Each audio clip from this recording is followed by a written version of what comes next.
Did some good things tonight, and obviously things that any coach or any team at this time of year wants to see change or improve.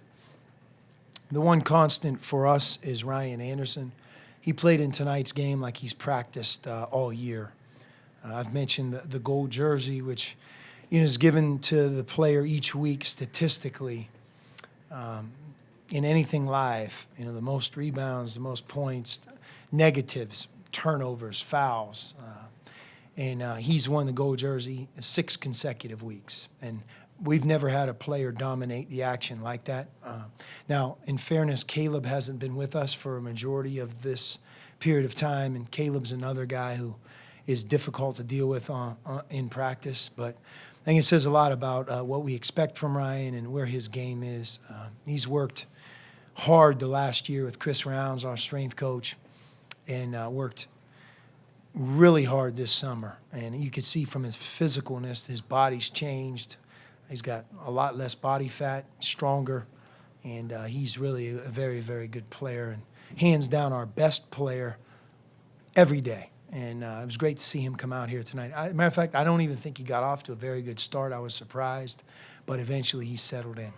Sean, what does he do that you like the most? First of all, he's an unbelievable teammate. He's a fun guy to coach. He's not absorbed in his own make-believe world of what's to come in his future, where the first thing he does is pick up the stat sheet and say, I can't believe I only got this many shots. He's consumed with learning. He's consumed with working hard. I really believe his humble nature spreads throughout our team. His work ethic speaks for itself. And then just as a player, what stands out is his rebounding. And he rebounded very well at Boston College. That's a statistic that generally translates, and he's rebounded very well here. And we're going to need him on this year's team to do what he did tonight.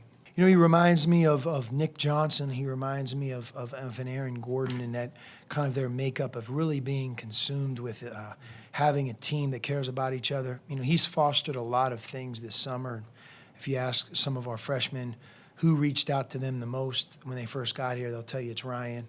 I think if you ask anybody on our team, who they look up to, it's going to be Ryan, because how he does things on and off the court, it's simple. It's very unselfish. He's a pleasure to be around, and I'm excited for him because I think he can have a great year, and he deserves to have a great year with how hard he's worked. One thing to keep in mind with our team is Caleb hasn't practiced a whole lot, and I like to use the word precautionary, but he had an injury to his ankle, and we wanted to take it slow, but we also don't want him to play the entire year in pain, So I think he's at around that 4-week marker right now, and we're anxious to keep him moving in a positive direction towards next Friday. So, without him being out there, it's been a good thing because it's given some guys a bigger role, but it's also been a bad thing because when you watch him out there tonight, a lot of our players have not played with him very much this year.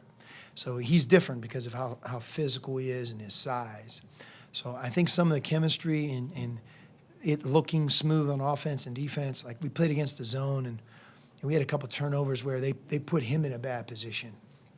I believe if he'd have been practicing the last 3 or 4 weeks, we wouldn't have made some of those plays. So I'm anxious for him to rejoin us more full-time, and I think it'd be good for both him and our team. It's going to be hard for everybody to judge us in the month of November. I think if we're healthy, we'll be a team who has a chance to keep getting better as the year moves on, and maybe a more significant margin, because even Mark Tollefson and Ryan Anderson, although they're seniors, they're new. And when you consider so many new faces, especially the point guard position, it takes time. Those guys are going to get more confident. Parker Cartwright has really developed into an excellent three-point shooter.